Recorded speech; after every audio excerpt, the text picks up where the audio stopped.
Dobar dan. Dobar dan. Kar izvolite, minister, smo pojasnili, da je ta vlada prekinjena, tako da kar izvolite z vašim timom. Ja, pozdravljeni. Vlada Mira Cerarja je danes sprejela dva zakona, ki sta, kar se mene tiče in pa dela mojega ministrstva, našega ministrstva, krona tega, kar smo počeli v zadnjih treh letih, in sicer gre za zakon o spodbujanju razvoja turizma in pa zakon o investicijah. Zdaj, kot ministra pristojnega za turizem me še posebej veseli iz dveh razlogov, da smo sprejeli zakon o spodbujanju razvoja turizma, in sicer prvič, ker zakon omogoča prvič bolj sistemsko financiranje promocije Slovenije v tujini, in pa drugič, ker poenostavlja, še ne dovolj, ampak kljub vsemu, opravljanje določenih turističnih dejavnosti oziroma poklicov. Najprej o prvem delu. Tukaj gre za to, da smo spremenili pogoje pobiranja in pa višino turistične takse, ki jo bodo tudi po tem zakonu občine določale popolnoma samostojno, s tem, da je zdaj omogočeno, da se turistična taksa pobira do višine 2,5 evra.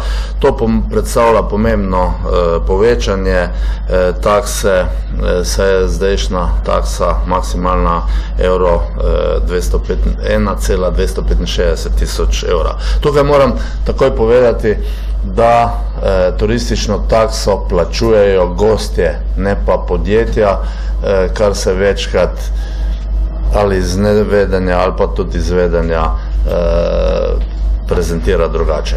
Gostje pa bodo, to pa je noviteta, poleg turistične takse ob njej v celoti plačevali tudi novo promocijsko takso, ki se bo zaračunavala v višini 25% turistične takse in bo neposreden prihodek Slovenske turistične organizacije. Tukaj gre za tisto razliko. S prvim delom povečanja smo sledili turističnim destinacijam v svetu, v Evropi, kjer imajo na nek način že v določenem smislu overturizem, preveč turizma, omogočajo, da je ta turistična taksa višja in s tem tudi do neke mere regulirajo število gostov na posamezni destinaciji. S tem drugim delom, s promocijsko takso, pa se na nek način približujemo tistim državam, ki del turistične takse namenjajo tudi za promocijo na nacionalnem nivoju. To je bila naša želja, načrt ob nastopu te vlade, in s tem smo na nek način v največji možni meri naredili ta korak k podobnemu režimu, kot ga ima naša severna soseda Avstrija. S tem bomo zagotovili bolj celovito financiranje in pa trženje promocije celotne turistične ponudbe Slovenije. Predvideva se, da bo Slovenska turistična organizacija iz tega naslova letno pridobila dodatnih 4,7 milijona evrov za promocijo, in pa to promocijo bodo nastanitveni obrati skupaj s turistično takso nakazovali občini, ta pa bo promocijsko takso na to prenakazala Slovenski turistični organizaciji. To je ta razlika do starega zakona. Potem pa gre v tem zakonu za sklop nekaj poenostavitev. Z zakonom na novo urejamo tudi pogoje za upravljanje dejavnosti organiziranja in prodaje turističnih paketov. Glede na obstoječ zakon bodo ti pogoji bistveno poenostavljeni. V osnutku tega zakona smo upoštevali določila nove evropske direktive, uvedli smo nekaj novih pojmov, kot sta denimo potovalna storitev in pa turistični paket. Navedli smo nekaj izjem, ker se zahteve, ki sicer veljajo za organizatorja turističnih paketov, ne uporabljajo. To velja denimo za turistične pakete, ki ne vključujejo prenočevanja in trajajo manj kot 24 ur, ali pa za paket, pakete, ki se ponujajo občasno in se javno ne oglašujejo in se izvajajo na nepridobitni osnovi. Uvedli smo dodatno varovalo, da ne bi prihajalo pri tej zadevi do zlorab, če je skupna letna višina vplačanih zneskov za izvedbo takih paketov manjša od 15 000 evrov. Omejitev zneska pa smo postavili življenjsko in pri tej zadevi predvideli tudi izjeme. Če se spomnite, gre kar za nekaj težav, ki smo jih imeli v preteklem obdobju z organizacijo strokovnih ekskurzij vzgojno-izobraževalnih ustanov. Skratka, če so te izvajane v skladu z letnimi izobraževalnimi načrti, zapadejo pod izjemo. Izjema so tudi pravne osebe, ki jim je priznan status javnega interesa, če hočete taborniki, skauti, in pa zneski za to ne veljajo tudi za verske skupnosti. Pri poklicih je poklic turistični vodnik ostal reguliran, dereguliran pa je poklic turistični spremljevalec. Tukaj so bila precej deljena mnenja, kopja so se lomila med strokovno javnostjo, tudi jaz moram reči, da imam tukaj malce drugačne poglede na to, ampak smo želeli najti na nek način usklajeno in pa življenjsko rešitev, tako da verjamem, da bo ta zakon res dobra osnova za to, da se bodo pogoji poslovanja turističnega gospodarstva po zaslugi boljše promocije na tujih trgih, s katerim, ki jo bomo izboljšali tudi po zaslugi tega dodatnega financiranja pač nadgradili in postali boljši. Drugi zakon, ki je pa enako ali pa še bolj pomemben, če hočete gledati zdaj njegove čist končne finančne posledice, pa je zakon o investicijah. S tem pač ukinjamo star zakon o tujih neposrednih investicijah, uvajamo nov sistemski način spodbujanja investicij in ključna zadeva, ki se tukaj spreminja, je naslednja, ali pa lahko naštejem 3 glavne točke tega zakona. Prvič, izenačujejo se domači in pa tuji investitorji. Drugič, ta zakon določa prioritetno obravnavo državno strateško pomembnih investicij.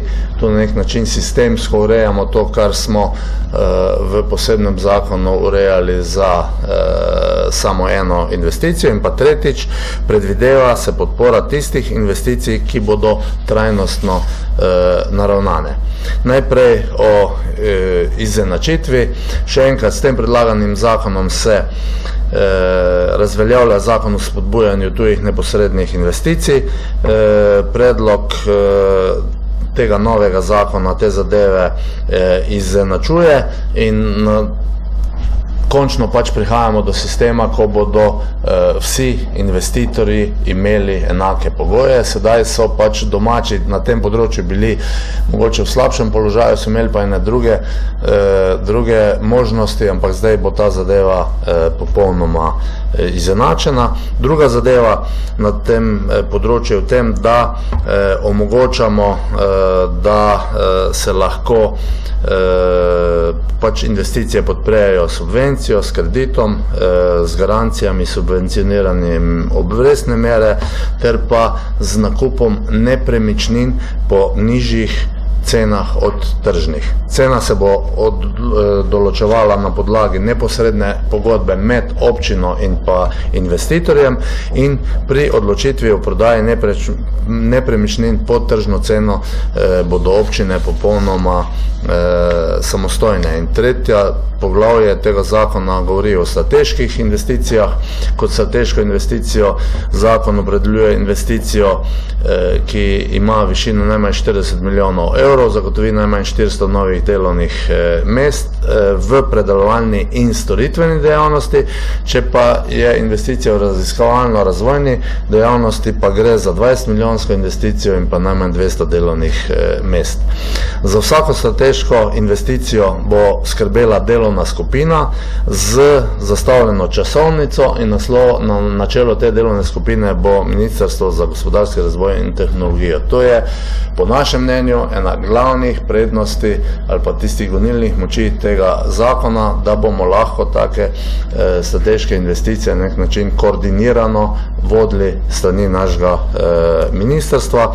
Delovna skupina pa bo imela tudi predstavnika Ministrstva za okolje in prostor, kar je ravno tako pomembno in gre za to, da je želja, da lahko kar se da hitro, usklajeno pač pridobimo 3 glavne dokumente, ki so pomembni za vsako investicijo. To so okoljevarstveno soglasje, okoljevarstveno dovoljenje in pa gradbeno dovoljenje.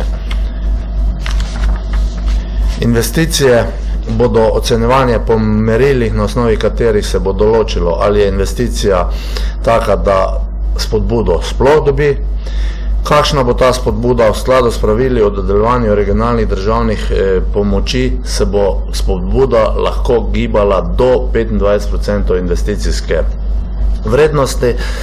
Zelo pomembna bo trajnostna komponenta vsake investicije in želimo, da se bodo te investicije na nek način vklapljale v naravno in pa družbeno okolje in tiste, ki bodo imele to trajnostno noto, bodo imele v tem samem sistemu dodatno težo. Ocenjujem, da bi lahko bila ta 2 zakona po proceduri v državnem zboru sprejeta v prvem četrtletju naslednjega leta in tako verjamem, da bo postalo investicijsko in pa poslovno okolje za gospodarstvo, pa znotraj tega za turizem, dosti bolj prijazno in da bo zgeneriralo nove dodatne investicije in pa več prometa v turizmu. Hvala.